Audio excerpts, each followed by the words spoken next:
Nous sommes avec Joël Coucheron. Joël, bonjour. Bonjour. Pouvez-vous nous présenter ce nouvel ouvrage Paysans par tous les temps? Alors c'est un livre que j'ai réalisé en 2013, donc toutes ces photos sont de 2013.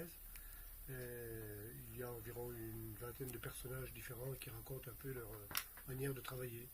Donc le travail dans les Hauts-de-Vosges, le travail paysan, Oui, par toutes les saisons, j'imagine?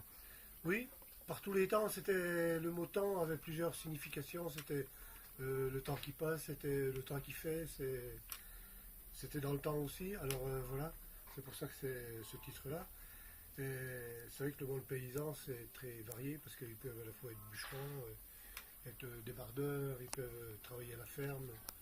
Donc il y a plein de facettes dans la vie des paysans vosgiens. Alors, quelle a été pour vous sans doute l'expérience la plus sympathique dans ce travail de recherche, de photographie?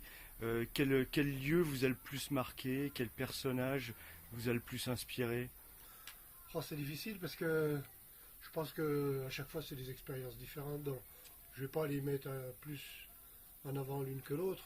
Par contre, dans ce livre-là, il y a un fil rouge, c'est la vie de Jeannot Riva, parce que lui, c'est vraiment le paysan, c'est vraiment l'exemple même de la vie paysanne de dans le temps.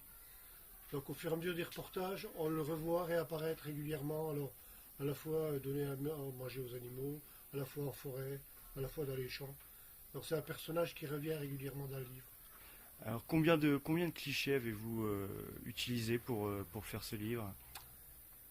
Ben, j'ai jamais trop de gâchis parce que les photos que je fais en général sont bien réfléchies avant.